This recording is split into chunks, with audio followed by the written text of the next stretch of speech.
बच्चों, आप है गुरु नितेश के साथ। तो घातांक और करनी के बारे में बात करेंगे, जिसको हम लोग इंडिसेस एंड शॉर्ट्स इंग्लिश में शॉर्ट्स बोलते हैं इंग्लिश में। अब इसमें कुछ सर्टेन फार्मूला होता है और इसी फार्मूला के हिसाब से सारे प्रॉब्लम सॉल्व होते हैं और इन सारे फार्मूलाज का यूज आपको मैथ्स के विभिन्न चैप्टरों में होता है ना। तो इसके लिए यह चैप्टर एक इम्पोर्टेंट चैप्टर है। सीटेट में बहुत सारा क्वेश्चन इससे डायरेक्ट आता है और इसके एप्लीकेशन से भी क्वेश्चन पूछे जाते हैं। बीपीएससी स्टेट होने वाला है, उसमें भी इस चैप्टर से क्वेश्चन आएंगे।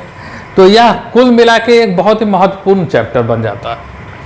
पहला फॉर्मूला कहता है कि a का पावर m इंटू a का पावर n हो तो ये a का पावर m प्लस n हो जाता है। ठीक है, मतलब कि अगर बेस, इसको a का पावर m, इसको बोलते हैं बेस और इसको बोलते हैं पावर, इसको बोलते हैं बेस और इसको बोलते हैं पावर। तो अगर बेस समान हो और गुना का चिन्ह हो, पावर अलग अलग हो, तो पावर आपस में जुड़ जाता है। सीधा सीधा मीनिंग है। तो अगर 5 का पावर 3 गुना 5 का पावर 2 हो तो इसका मतलब हो जाएगा 5 का पावर 3 प्लस 2 मतलब 5 का पावर 5। अगर 2 का पावर 4 गुना 2 का पावर 3 हो तो इसका मतलब हो जाएगा 2 का पावर 4 प्लस 3 बराबर 2 का पावर 7। बस यही इस फार्मूला का मतलब है और इसी से आपको सॉल्व करना है। तो अगली बार से जब भी आपको इसको सॉल्व करना हो तो आपको डायरेक्ट इसको याद रखना और डायरेक्ट इसको यूज करना। उसी तरह से अगर बेस समान हो तो पावर आपस में सब्सट्रैक्ट होता है। कब? जब भी भागा में दिया हुआ हो। गुना में दिया हुआ हो तो जुड़ेगा, भागा में दिया हो तो घटेगा। सिंपल सा बात है। तो अगर 7 का पावर 3 बटा 7 का पावर 2 हो तो इसका मतलब 7 का पावर 3 माइनस 2 मतलब 7 का पावर 1। अगर आप इसको बेसिक तरीका से भी बनाए तो 7 इंटू 7 इंटू 7 अपॉन 7 इंटू 7 तो 2 7 कट जाएगा तो ये एक ही 7 बचेगा। तो बात बराबर। ठीक है, तो आपको क्या करना है कि अगर गुना में रहेगा तो पावर जुटेगा, अगर भागा में रहेगा, डिवीजन में रहेगा तो पावर घटेगा। उसी तरह से यहाँ देखिए, एक गुना में है एक भागा में है तो गुना वाला जुटा, भागा वाला घटा। p इसमें ऐड हुआ है और n इससे माइनस हुआ है। उसी तरह से अगर a का पावर m का पावर n हो तो ये a का पावर m इंटू n या a का पावर mn हो जाता है। जैसे 2 का पावर 3 का पावर 2 रहे तो 2 का पावर 3 गुना 2 मतलब 2 का पावर 6 हो जाता है। ठीक है, 2 का पावर 6 हो जाता है, कोई दिक्कत नहीं। अब कहता है कि a का पावर 0 बराबर 1, मतलब किसी भी संख्या का पावर अगर 0 होता है तो उसका मान हमेशा 1 ही होता है। किसी भी संख्या का पावर अगर 0 हो तो उसका मान क्या होता है? हमेशा 1 होता है। अब देखिए कैसे होता है। क्या हुआ है? 5 का पावर 3 बराबर 5 का पावर 3। ठीक है, तो अब क्या करेंगे? बराबर के इधर इसको ले आएंगे तो 5 का पावर 3 बटा 5 का पावर 3 बराबर 1 हो जाएगा।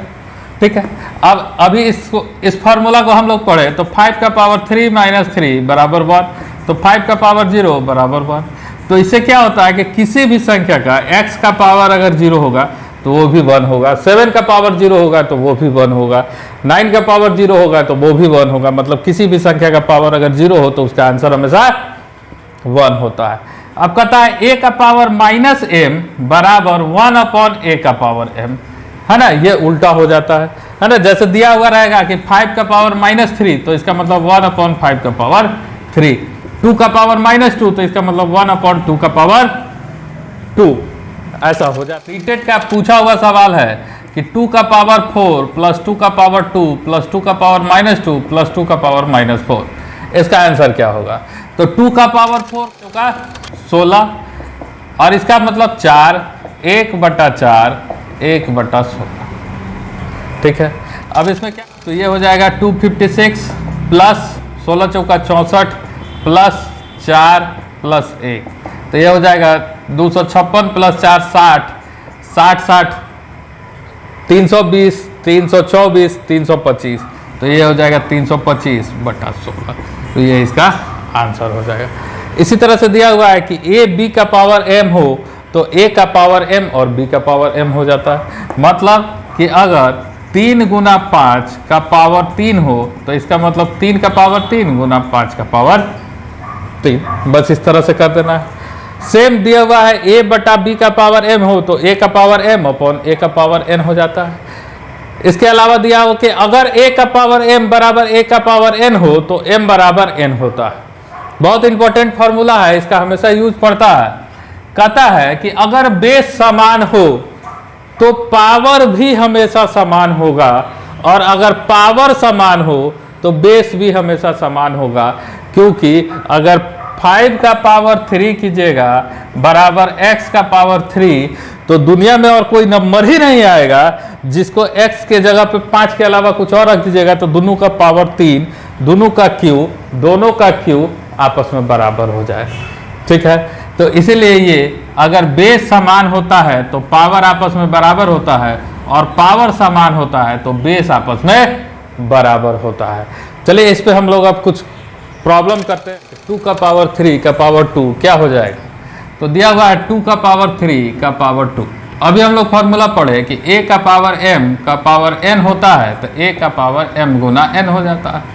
तो इसका मतलब 2 का पावर 3 गुना 2 हो जाएगा, तो इसका मतलब 2 का पावर 6 हो जाएगा। ये इसका जवाब। दूसरा सवाल कहता है 8 का पावर -3 बराबर क्या होगा? तो हम अभी फॉर्मूला पढ़े a का पावर m बराबर -m बराबर होता है 1 अपॉन a का पावर m। तो 8 का पावर -3 बराबर हो जाएगा 1 अपॉन 8 का पावर 3। ठीक है, अब इसको तोड़ देंगे 8 गुना 8 गुना 8 है ना, इसको तोड़ देंगे 8 गुना 8 गुना 8 तो ये हो जाएगा 8 8 28 64 है ना, और 64 गुना 8 बराबर 512, 1 बटा 512 आंसर हो जाएगा। तीसरा क्वेश्चन कहता है कि 8 का पावर -1/3। ठीक है, तो इसका मतलब हो जाएगा 1 अपॉन 8 का पावर 1/3। अब इसको हम लिख सकते हैं 1 अपॉन 8 को लिख सकते हैं 2 का पावर 3 का पावर 1/3। तो इसका मतलब ये हो जाएगा 1 अपॉन 2 का पावर 3 इंटू 1/3। 3 से 3 कैंसिल हो जाएगा तो ये हो जाएगा 1/2। ये इसका आंसर हो जाएगा, है ना।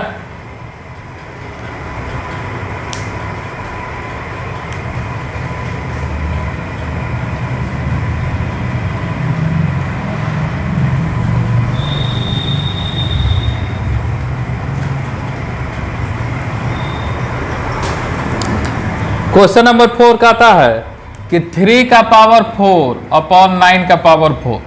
तो इसको क्या लिख सकते हैं आप? 3 का पावर 4 अपॉन 3 का स्क्वायर का पावर 4। तो ये हो जाएगा 3 का पावर 4 अपॉन 3 का पावर 4 टू जा 8। तो ये हो जाएगा 3 का पावर 4 माइनस 8 बराबर 3 का पावर -4 बराबर 1 अपॉन 3 का पावर 4। यह इसका आंसर हो जाएगा। अगर आप चाहे तो इसको दूसरे तरीका से भी बना सकते हैं। 3 का पावर 4 अपॉन 9 का पावर 4, इसको आप लिख सकते हैं 3 अपॉन 9 का पावर 4, 3 3 जा 9 तो 1 अपॉन 3 का पावर 4। तो ये हो गया 1 अपॉन 3 का पावर 4। यही आपका आंसर हो जाएगा। आप इसको तोड़ भी सकते हैं। 3 का पावर 4 बराबर 81, तो 1 बटा 81 आपका आंसर हो जाएगा। यहाँ भी आप चाहें तो इसको लिख सकते हैं 1 अपॉन 81, जैसा ऑप्शन दिया है उस हिसाब से आंसर हो जाएगा। अब पांचवा क्वेश्चन कहता है कि 15 का पावर 4 इंटू 15 का पावर -4 अपॉन 3 का पावर 8 इंटू 3 का पावर -8। अब इसको भी सॉल्व करेंगे, इसी तरीका से सॉल्व करेंगे। क्या हो जाएगा? इसको लिख सकते हैं ना 15 का पावर 4 इंटू 15 का पावर -4। तो इसको लिख सकते हैं, दोनों मल्टीप्लिकेशन में है तो ऐड हो जाएगा 15 का पावर 4 प्लस 15 का पावर -4 अपॉन 3 का पावर 8 प्लस 3 का पावर -8 आ जाएगा। अब इससे क्या हो जाएगा कि ये हो जाएगा आपको 15 का पावर 4 -4 अपॉन 3 का पावर 8 -8।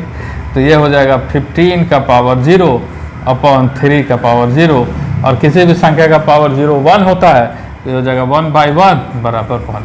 यही इसका आंसर हो जाएगा। छठा क्वेश्चन आपको कहता है कि 16 का पावर 0.36 कहता है 16 का पावर 0.36 16 का पावर 0.36 इंटू 256 का पावर 0.7 है ना।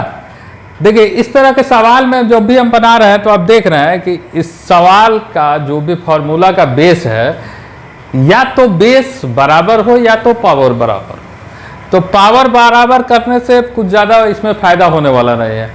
तो हर सवाल को बनाने के लिए हमको कोशिश करना है कि उसका बेस बराबर करते है ना। तो बेस बराबर करने के लिए 16 को हम 2 का पावर 4 लिख सकते हैं 0.36 इंटू 256 को हम लोग क्या लिख सकते हैं 256 को हम लोग लिख सकते हैं 2 का पावर 8 पर 0.7। तो इसको लिख सकते हैं 2 का पावर अब 4 गुना 0.36 इंटू 2 का पावर 8 गुना 0.7। तो ये हो जाएगा 2 का पावर 1.44 इंटू 2 का पावर 0.56। तो अब यहाँ हो गया a का पावर m इंटू a का पावर n। तो इसका मतलब a का पावर m प्लस n। तो ये हो जाएगा आपको 2 का पावर 1.44 प्लस 0.56। तो ये हो जाएगा 2 का पावर 2.0। इसका मतलब 2 का स्क्वायर मतलब 4 और यही आपका आंसर हो जाएगा। अगला क्वेश्चन है कि 8 का पावर 125 माइनस का पावर -4/3। तो हम जानते हैं a का पावर -m बराबर हो जाता है 1/a का पावर m। तो 8/125 का पावर -4/3 है। तो क्या होगा ये उल्टा हो जाएगा, ये हो जाएगा 125/8 का पावर 4/3। तो ये हो जाएगा 5 का पावर 3 अपॉन 2 का पावर 3 का पावर 4/3। तो ये हो जाएगा 5/2 का पावर 3 गुना 4/3। 3 से 3 कैंसिल हो गया। तो ये हो गया 5/2 का पावर 4 मतलब 5 का पावर 4/2 का पावर 4। 5 का पावर 4 होता है 625, 2 का पावर 4 होता है 16। तो ये हो जाएगा 625/16। यही आपका आंसर। क्वेश्चन सीटेट में आया हुआ क्वेश्चन था, ठीक है। तो ये था हमारा इंडिसेस घातांक, ठीक है। करनी से रिलेटेड प्रॉब्लम हम लोग अगले वीडियो में देखेंगे। यह वीडियो आपको कैसा लगा कमेंट करके ज़रूर बताएं और दोस्तों के बीच शेयर करें। सीटेट या स्टेट पास करना चाहते हैं, अच्छे नंबरों से पास करना चाहते हैं तो हमारे चैनल से जुड़े रहे। साथ ही साथ हमारे ऑनलाइन ऑफलाइन क्लासेस भी आप कर सकते हैं। Thank you.